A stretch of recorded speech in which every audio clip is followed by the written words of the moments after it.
FM. Coming up next, that conversation with the leader of the EFF, Julius Malema. It's 10 o'clock. After 10 o'clock, Dumelang. Welcome to the second hour of the Clement Manyatela Show. Thank you for staying with us here on 702. And thank you once again for your contributions on the 702 open line. I really always appreciate that. We start our conversation now with the leader of the EFF, Julius Malema. 702. The Clement Manyatela Show. Let's walk the talk. Mr. Malema, welcome back to 702. Thank you. Yeah, our listeners have missed you so much. You haven't been around in a number of years. No, it's understandable. We're happy to have you here. No, Thank you for coming through. Thank you. And remember, if you want to watch this conversation, you can just check out our YouTube channel because we're streaming it live. So just go to the 702 YouTube page. If you want to follow this conversation, listen and watch at the same time. Mr. Malema, I want us to start with, of course, what's currently happening. Yeah. We have a situation where the SAPS National Police Commissioner is due to appear in court. We're told, the police minister confirmed on my show not so long ago that he's going to be charged with violating the Public Finance Management Act. What do you think of what's currently playing out now? Well, I think that where there was wrongdoing, police must act. If there are no ulterior motives, no one should be above the law, irrespective of the position you hold. And whatever is happening, it will never have an impact on the Madlanga Commission or the ad hoc committee and so on and so forth. There is no way we can say the law must not take its course because there are these other processes that are happening. If these processes are showing us some information police were not exposed to and now they know, they should act. It doesn't matter who the person is. Yeah. We are all innocent until proven guilty. And if he is innocent, he will be able to exonerate himself at the court of law. Yeah, there are a number of political parties that are not now calling for him to be placed on precautionary suspension. Is that something you would support as the EFF? Well, it is the law. Once the police commissioner is charged before the court, it is expected that you are put on a suspension, but it's not an expulsion. I mean, once issues are canvassed and things are in order, he will be able to return to his position. Mm-hmm. Yes. Generally speaking, though, around issues of the SAPS, we've got 12 officers, top cops, who appeared yesterday. I mean, we have the head of intelligence that was charged. We have now the National Police Commissioner who's about to be charged. The Deputy National Police Commissioner for Crime Detection is suspended. The Gauteng head of organized crime is suspended. Head of the Hawks in KZN is suspended. It really looks like this is an SAPS in disarray. Do you think this speaks to the factions in the police? Do you believe those exist? No. There are no factions. Kwanazi exposed some of the rot which is happening in the police, and this is just coming out. And we should appreciate the fact that this thing is coming out, because to factionalize it is to suggest that certain people are being accused of non-existing things, and me and you are not in a position to can pass such a judgment. I don't think every time a person is arrested, we should be alarmed, because people get arrested when there is some prima facie evidence. And that warrant of arrest is ordinarily given by either the magistrate or the judge, depending on the seriousness of the charges. And there should be bona fides that are given to law enforcement. But I don't think there is any factionalism. I think there was a group of people who thought they were untouchable. People were doing things as they wish, and they thought they were above the law. I mean, let's take Sibiya's case, for instance, and Sintumule's case. They buy fridges and to award good performing police officers in the 9 provinces. And Matlala sponsors them with 10 fridges. They give 9 to police officers and give Sibiya the remaining fridge. So once a person starts stealing even such smallest things, you must know they've been doing big things, and they've been behaving like no one can touch them. And now things are coming out. if you can steal a fridge at that level, not stealing as in you went to steal it, they say, no, it was the remaining one. He was a good police officer, senior, and then we gave him a fridge. He, out of his own conscience, he should have said, they are more deserving police on the ground. Let's identify one and give this fridge to that person. But that is a demonstration of to what extent is the rod in the South African police service. Yeah, and speaking of General Mkhwanazi, have you buried the hatchet with him? I know you were unhappy about what he said about your relations with General Khan. What exactly were you unhappy about regarding the statement he made? You know, Mkhwanazi, firstly, he's very sensitive. He thinks he can't be criticized or anyone must say anything good about any other police officer except himself. And that has got nothing to do with what he has presented. I will deal with those facts when it comes to the ad hoc committee. I'll participate objectively, and that's me. I don't care about who thinks what about me. I deal with the truth. He goes to Madlanga Commission. He speaks about General Khan. And he says to Madlanga Commission, you remember General Khan is that one who attended a dinner of the EFF. He just throws the EFF into the space where it's not necessary. General Khan he doesn't need a definition of the EFF. It's General Khan who's employed in subs and this is his level. He says he exonerated him because he's a good police officer. If anything, the police should have given Khan an award for doing what he did when he stopped some corrupt police from stealing drugs. Then he goes to the ad hoc committee. He speaks very badly of me, and I'm not there. I'm mourning. I've got a funeral at home. I've taken leave of absence to go and attend to the funeral at home. I'm not at the ad hoc committee. He says the things about me which he didn't say when I was there. He says, yeah, some of you MPs here, because that's how he speaks. He speaks us in a very condescending manner, like he's some boss of ours. We will not be pushed around by a police officer. We have not broken the law. The only time a police officer must do that to us is when we have broken the law. Some of you here are praising Sintumule, that Sintumule can be a national commissioner. She can be. She's highly qualified. And I never said she must be. I said, look at your credentials.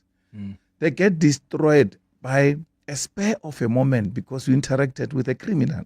And all of that work you did in the police gets destroyed. But if we're to look for a female a national commissioner, you stand a very good chance, but you messed it up by entangling yourself with criminals. That I spoke good about Sintumule, and that Sintumule can be a national commissioner and not him. That is an offense. Because if you don't speak about him as a national commissioner, he takes offense about that. And he says, yeah, Malema, who is known, Khan who's very known to Julius Malema and all of that. But he doesn't tell how, and he says, I met Malema through Khan. He doesn't tell how he met me. He called, I went, and if we had a media with research capacity in South Africa, you should be playing that clip. I went to a rally in KZN. I criticized him about AKA's matter. I said, Mkhwanazi, before he did this July thing, our favorite provincial commissioner, I love him so much, but I'm beginning to have doubts because he's not making a move on AKA's case, where a killer kills such a high-profile person in front of a camera, and we can't find that person. That makes mockery of the whole policing system in South Africa. Sensitive Mkhwanazi couldn't take that criticism. He called Khan and asked for a meeting with me. And Khan called me. Khan is well known. Khan is a comrade, well known to me. I knew him from the ANC time. In as much as I know so many of all of them, I'm not an arrivalist in the national politics. I know a lot of people. Khan says, no, there is this guy who is asking to see you. And then I said, okay, that's fine. If you are comfortable and you know him, you can come and we meet. He comes with Khan. Viane Pambu was there. Viane received them into the meeting. And that's when he gave me a brief about AK's case. And said the guys are arrested. But they're not arrested because of AKA's case. They are arrested about something else. I'm just at the tail end of finishing the evidence on AKA's matter. Then I'm going to charge them with AKA's matter. But I would not reveal it, because if I reveal it, Begicele is going to tamper with this evidence and mess up this case. So just of AKA. to clarify then, he's the one that contacted Khan, because I listened to that clip again this morning. The suggestion he makes is, Khan, for some reason you asked Khan then to arrange a meeting with him, and he said in that clip, we didn't need Khan to arrange this meeting. You could have just contacted him directly. I didn't want anything. I called him for a meeting for what? I didn't want anything from him. What did he? When I called him, he must say I called Khan to call him because of what? You know, I once said in a press conference, General Masemola can't send an email. He can't type. He's got no capacity. He can't send an email. I was told by Mkhwanazi in that meeting that Masemola can't write an email. Yeah, he told me that in that meeting. You can ask Khan about it. You can ask Vianney about it. And that's when I was confident to say it in public, because it came from a credible corp, that the National Commissioner doesn't know how to send an email, and he has surrounded himself with female generals because he's scared of male generals who are going to challenge him because he's got no capacity. And I said that. I repeated that in public in confidence because I was told by him. There are people who've characterized your criticism of Mkhwanazi as an attack. I even saw Mbuyiseni Ndlonzi tweeting that, you know, Mkhwanazi must be shielded from all petty, egotistical, pompous, and parasitic attacks. You don't think that was an attack, do you? No. That's why I'm repeating it. Anyone can hold any view, any short syndrome man's view on this matter. I don't care. I've got my own views and I speak facts. He must never, Mkhwanazi, use EFF or Julius Malema or CIC as a swear word to General Khan. If he wants to insult Khan, he says, EFF, Malema, dinner of EFF. What is that? Has got to do with anything. We've never done anything to the guy. He's just attacking us. And you expect us to fold our arms? He says, I met Malema through Khan, suggesting some impropriety. And he lives there. He lived the sentence there. So once you don't tell the full truth, it amounts to a lie. You're lying. Why are you hiding that you called Khan and you spoke very bad about your minister to me? And you spoke very bad about your national commissioner to me. He must know, Mkhwanazi, I'm not scared of a policeman. I've never provoked him. I've never said anything. But he must stop dragging my name. And people say, Malema is saying all of these things because he's got anything to hide. Why would I say that if I've got anything to hide to such powerful people who are arresting people willy-nilly? I mean, look at that security guy, Calvin, in KZN. Mkhwanazi goes and litigate with Calvin in court, and then he says this guy is defaming him and all of that. Rightfully so. Mkhwanazi wins. He doesn't wait a day. He goes and apply for search warrant against Calvin himself. Is involved, directly involved in searching Calvin and all of that. I'm not here. I hold no brief for Calvin. But why would you do that when you know you and this guy have got issues? That's an extreme conflict. You should assign someone and say, look, I received this information. Please deal with it, because if I deal with it, it's going to appear like I'm revenging because I was with this guy just yesterday or in the morning with him in court. Yeah. You have said through the ad hoc committee, there's been hearings after hearings, allegations after allegations, lots of witnesses who've appeared there. Do you think the work of the committee has helped this country at least understand more about the allegations that General Mkhwanazi made? Absolutely. We're seeing arrests now. We're seeing prosecutions. Masemola made one point when he was there, is that since Mkhwanazi spoke, we've seen people being prosecuted in Johannesburg, in Gauteng, people who are not being prosecuted, and all of that. So all of this helped to get us somewhere. We might not be where we want to be, and we have not finalized our report. Clement, this thing is very simple. You make an allegation, you bring proof. You are not God, you are not Jesus Christ. That it comes from you is truth, even if it's not being backed by anything. That's what other committee is going to be seized with. It doesn't matter whether I hate Senzo Mkhunu or not. I have to deal with the facts. Did he violate the Constitution? Did he go beyond his executive mandate? And if I say so, what am I basing that on legally? Not for political expediency, that he comes from the ANC, I come from the EFF, and therefore I must project the ANC person in a negative light, even when there are no facts. That's not me. I deal with facts before me. And even Mkhwanazi, when I go to that committee, whatever he said, we'll deal with it correctly. Let me give you an example. Mkhwanazi says, Sintumulo is very manipulative, is a trained intelligence. He must not be trusted. I saw him here saying things and all of that. He must not be trusted. Then he comes back. He says Sintumule, in a police jet, told Masemola and Begikele that Sibiya said they must no longer intervene in their matter between him and Sibiya because the CIC of the EFF is going to intervene. As a result, Kele and Masemola pulled out. Now, because now Sintumule is not saying anything negative about him, Sintumule must be believed that Sintumule was correct. But let me tell you, Sibiya never called me to intervene between him and Mkhwanazi. I actually got to know about that when this thing started, that these people have got issues that I didn't know about. But I must tell you, had Sibiya approached me and say there is a fight between me and this general, and I think you are the credible person who can intervene, I was going to do it because I'm not doing crime. Two black African generals are fighting, and they think Julius Malema can mediate to bring us together. I will do that. How close is your relationship with General Sibiya? I don't have any relationship with Sibiya. You know, Sibiya started talking to him when they kidnapped A.B. Dikhale's wife and the child.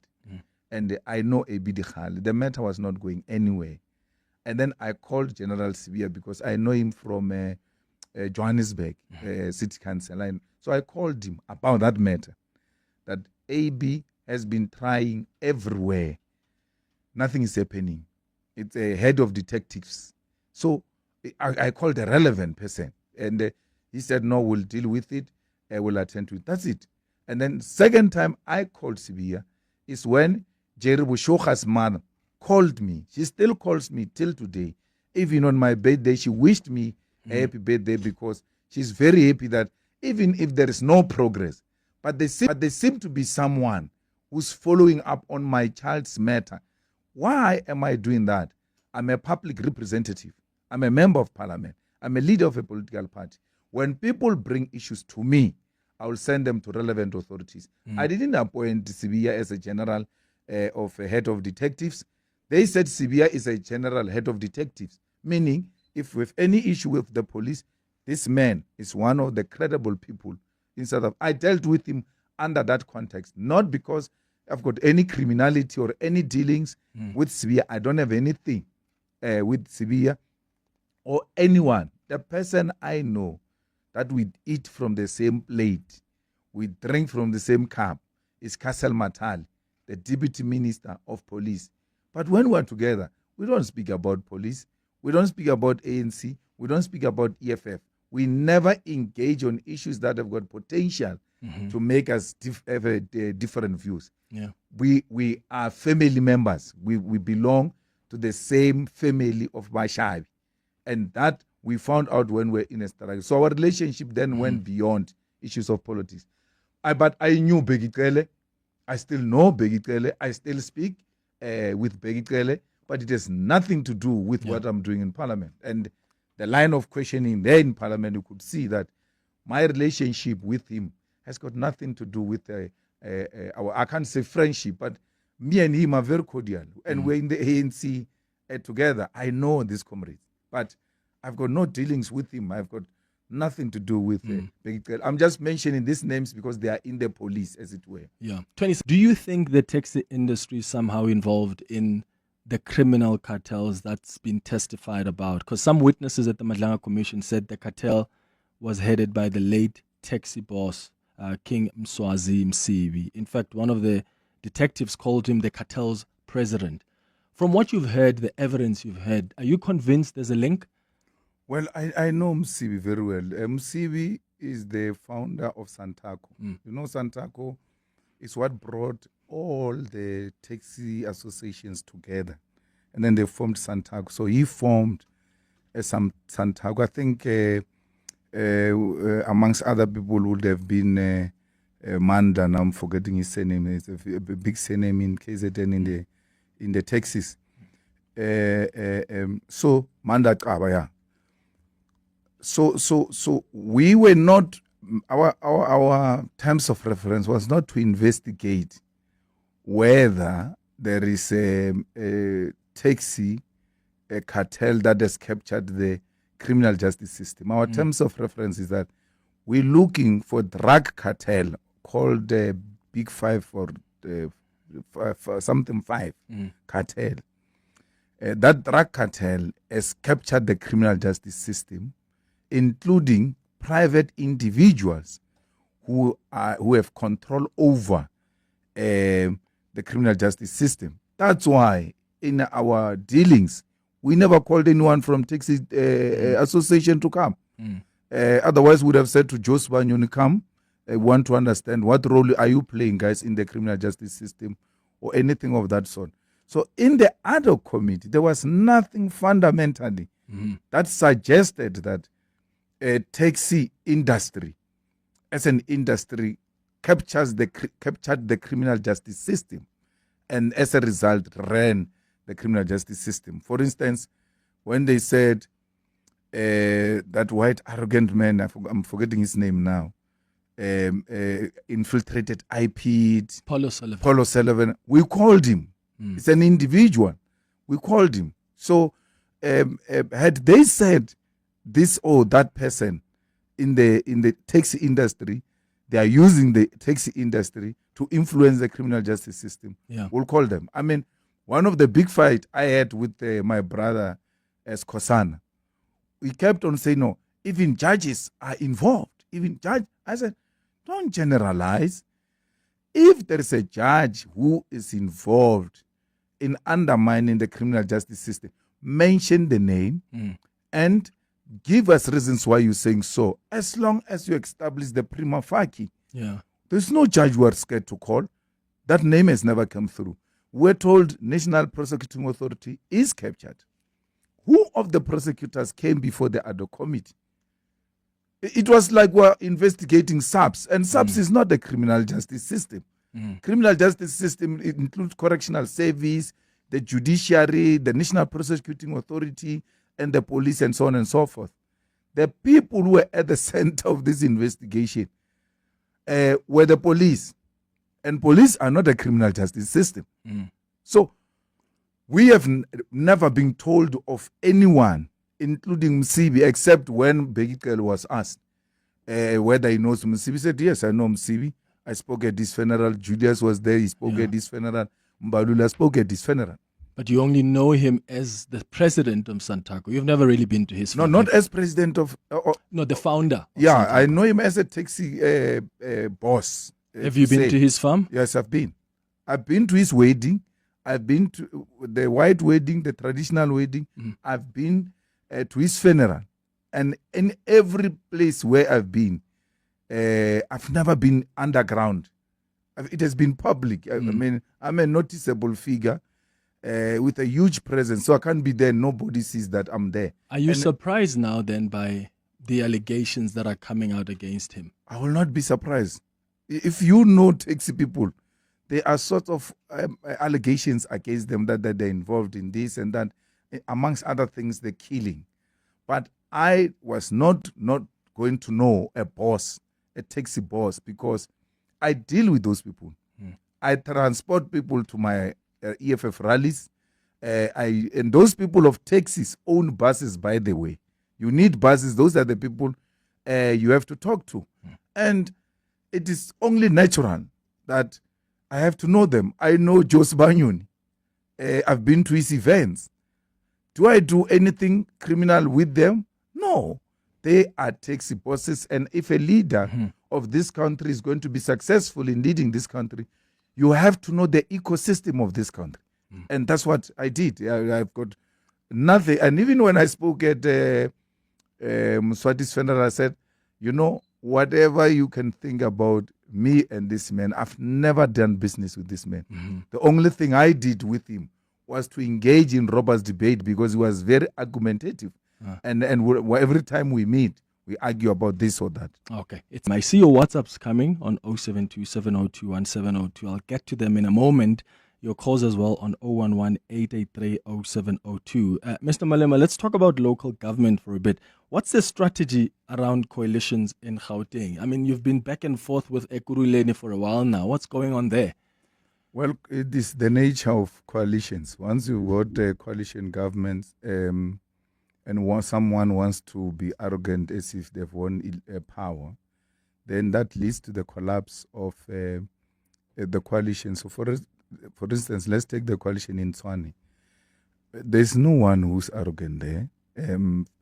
Herman's person is a mayor of Tshwane, always readily available to talk and negotiate about this or that issue. But you've got a mayor in Ekurhuleni who thinks that it's 1997 where the ANC won 75% or something because he lacks that intelligence. And then you've got Panyaza, who is in a minority government, who understands very well that I have to talk to everyone and try to incorporate everybody's idea into my speech, into my budget, into my planning, because I've not won elections. And in Johannesburg, we've been very stable because the mayor has been engaging with the leadership of the EFF at that level, and with the new leadership of the ANC in Johannesburg, things are even much more easier. There is some sense of direction of where we are going now because there was uncertainty of the conference and so on and so forth. So we're more than fine in Johannesburg. The reason why we didn't vote for the budget last time, it was to protest the issue of Ekurhuleni, where our 4 MMCs gets removed, Dunga gets removed without consultation. And then the position of speaker belongs to the EFF. Remember, you agree, EFF takes speaker. And then we can get our speaker to go to the legislature so that Dunga can be a speaker. You take away from the speaker, we take that position from the EFF, and you give it to AIC. Today, now, at 10 o'clock, they must vote for a budget in the provincial government. They must go and call AIC to come and vote for them because they've removed the EFF for AIC. The mayor of Ekurhuleni, when I interviewed him, he said Dunga was removed for non-performance. And he was complaining that the provincial government and the ANC at national level often wants to put pressure on him, even when he says he can see that some of the EFF MPs like in Dunga were non-performing. No, Dunga was one of the best. I mean, the good thing with MMC of Finance is numbers. Numbers speak for themselves. Service providers are not being paid in Ekurhuleni. During Dunga's time, he called all of them with historic debt, put them in a hall, set up the finance staff. Each and every one of them had to go and explain why he's not being paid. And if the stories did not make sense, these people are deserving to be paid. They were paid. The finances of that institution were in good condition, and they were still winning awards for Dunga's term, even when Dunga was gone. So he absolutely doesn't know what to talk about because Dunga is not a ball boy. He's not going to push around Dunga and think that Dunga is a member of the ANC. He's got a problem with Dunga. You talk to the EFF because it is the EFF that gave you Dunga. The ANC, they said they want a mayor. We gave them a mayor. We didn't give them a name. Even this Danda head of theirs in Ekurhuleni, with all his shenanigans, we can only say remove this person. But once they remove that person, we can't say put so and so. We can't dictate to the ANC as to who they must put. He's got no authority, none whatsoever, to dictate to the EFF who the EFF must put. He must know that the ANC is going to be in serious crisis, not only in Ekurhuleni, everywhere else because of him. And the ANC must make him to carry that responsibility alone and him alone. There's no way where EFF has been arrogant about anything in the coalition government, because we know we have to work in the best interest of our people. But you must not forget we're in politics here. If we're being delegitimized and being violated and being made irrelevant, there's no way we're not going to fight back. Yeah. Well, one of the questions the listeners said I must, because when I told them you're coming on the show, and I saw one question that came out a lot was, of course, regarding the allegations that came out at the Madlanga Commission about whether or not you as the EFF are involved in contracts in these metros where you are involved in coalitions. Can you state categorically that you don't use your MMCs as the EFF to try and get access to tenders or give tenders to specific companies that are linked to the organization? We don't do that, but also, Clement, nothing like that came out of Madlanga. There's nothing like that. They said the deputy chief of police got 7 companies, and then he gave them to CFO. To that guy, Sergeant Nkosi. Then he asked Nkosi, please ask the CFO if these are legitimate companies from the EFF. They never said the companies were from. Someone gave them the list, and they wanted to authenticate whether that is from the EFF. They never said there was any authentication by the EFF that this is their list. So there is no such allegation that the EFF gave them a list. The EFF doesn't get involved in tenders.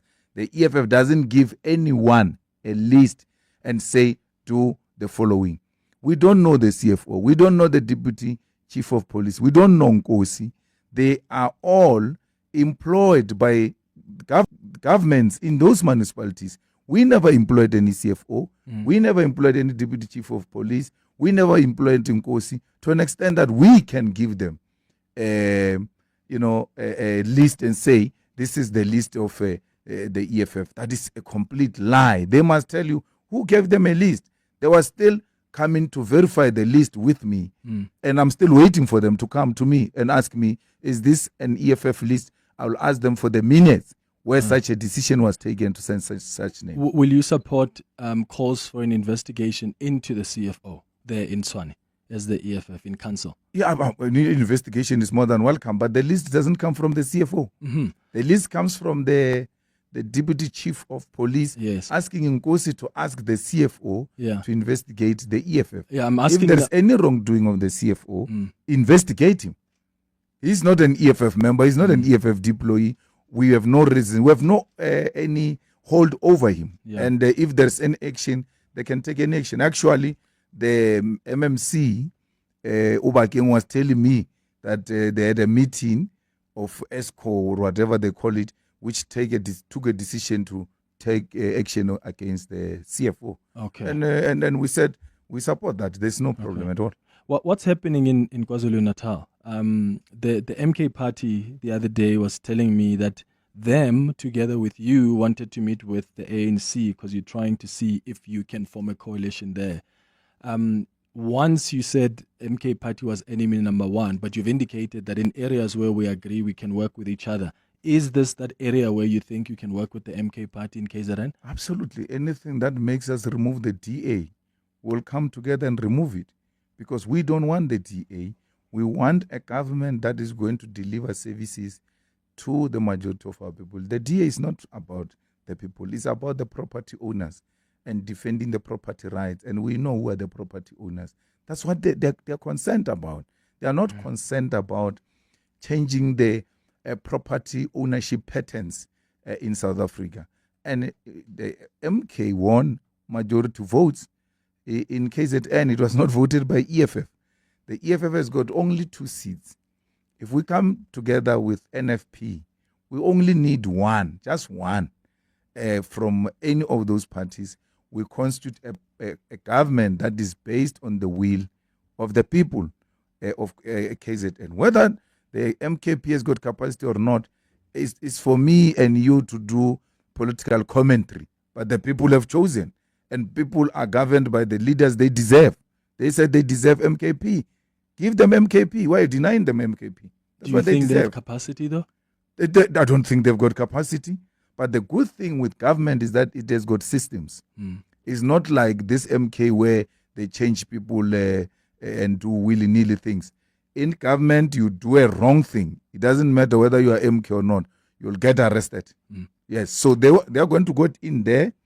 They are professional civil servants who are going to be working with them to make sure that they run a proper government to deliver services to our people. It's To lose confidence in all these political parties. What would the CIC do? Should we vote for him in his 100 days of office? What would he change? I believe as well that Joburg needs to be governed by the youth. I would like to ask if there is anyone in mind that the CIC would put as a mayoral candidate as yet, and who is that person? CIC, I've been watching the members of the EFF here on the ground. I don't understand why aren't you professionalizing leadership from what level? Because indeed, I'm sure you know that the EFF is losing grip on ground level because of that, because of leaders that are just, out of place. Khotso from Naledi. Thank you for your questions, Khotso. Yeah, well, Khotso? Yeah, well, I think I agree fully with the first caller that Johannesburg needs a young man, needs an energetic person, and needs a very, aggressive person who's going to change, especially the inner city. We've allowed a situation where the city has deteriorated, but we cannot put mayors before we put manifestos. We have to put a manifesto so that when we come to you, Clement, and say, can you be an EFF mayoral candidate? You should have read what is expected from you and say, no, I think I can do this job. We can't put you first and give you a manifesto after. So once the manifesto has been launched, mayoral candidates are going to be announced in all metros, including strategic municipalities in other provinces. Okay, the issue about professionalizing the leadership of the EFF on the ground? That's what we're doing. Actually, we're going to issue out the guidelines on who could constitute a candidate, what candidate, a mayor, and all of that. We're putting more emphasis on a personal development where people should have the basic necessity like matric, should be professionals, be reputable people, respectable people, pastors, traditional leaders, and things of that sort. But that will be issued, and I think we're going to have a meeting after this, and then tomorrow, CCT, then from there we'll publish. Do you agree with him, though, that there are weaknesses on the ground when it comes to the leadership of the EFF? Well, the EFF is a new organization. It's still trying to find its feet. It's turning 13 years, and we've done wonders. And by all indicators, the EFF is demonstrating that it is growing. By professionalizing EFF, I hope the caller doesn't suggest we must make EFF an elitist organization. It is a mass movement, and we know what constitutes the masses, and they must always find an expression in the EFF while we're balancing it with the level of professionalism. Morning, Clement and CIC. Can CIC please maybe elaborate or canvass the issue of Metsima Holo with regards to the people who have been removed from their positions and ultimately got their membership terminated, such as Selwani and April and others as well? I'm highlighting those two because they were seen to be very, very prominent in the regime. Thank you very much. Thank you. Well, Selwan and April were always engaged in permanent fights in Metsimaholo, a municipality where the EFF hold very serious potential to win it. And they've always projected themselves to be bigger than the organization. And the organization had to take action, and they were in a much, much more better position now. Morning, Clement. How are you? I hope you're well. Morning to CIC as well. So what I would like to know Clement, it's what is CIC's views about the visit of the President Jacob Zuma at the time of the aunt's funeral, and the views of the president about coming together as black forces and approaching or confronting the white monopoly and white capitalism, things like that. What is his views about that? And yes, I that's think what I would. the visit of President Zuma to my family is highly appreciated. That as Africans, when someone is bereaved and is a colleague, is a comrade you have worked with, there's nothing wrong stopping you to go and attend that funeral. I mean, Dalimpofu was there. I buried Dalimpofu's mom. I spoke at Dalimpofu's mom. And it is only human, is African. And President Zuma never said we must come together as one. He said, with our different political formations, when it comes to issues of black people and Africans in particular, for us to survive this exploitation and oppression of black people from time to time, when issues are confronting our people, we need to come together and work to defeat this continuous oppression of black people. He never said, collapse MK, collapse EFF, bring everybody together, let's form one party. He said, we've got two different political parties, but where the interests are common, we shouldn't hesitate to work together. And we're not confused about that, and we agree wholeheartedly with it. I mean, we fought a lot with President Zuma, but he still saw a need to come and say sorry to the Malema family for what happened. Yeah. There are people I buried their parents. They never even sent me a message. I mean, one of them, I went to their family home, and they were feeding people a tin fish at the funeral. I had to take a decision there and there to go and buy a cow. And today they insult me during my bereavement. Is that Mbuyiseni in class? No. I mean, that will be a level of degeneration. You know, some of them, I took them to circumcision, by the way. I took them literally to hospital to be circumcised. And today they think they can speak to me the way they want. So, and the things we did to President Zuma, and is able to put aside those things and still come together and say, sorry, always when a black person dies, it affects all of us. Is that majority? I mean, not majority. But I've not done anything to President Zuma except to fight with him. I'm just giving you an example of people I did things for them. Yeah. And then they still can say all manner of things. And I look at them, I'm like, before you can take care of any nation, learn to take care of your family first. By the way, is the door still open for Mbuyiseni to come back if he wants? Mbuyiseni never resigned. I mean, took a political T-shirt of another political party. And the only thing that stops a person from coming back to the EFF is when you take up a membership or a T-shirt of another political party. So if he comes back to the EFF and you stop him, which laws or constitution, sections of the constitution of the EFF will you be using to stop him? Mr. Malema, thank you so much.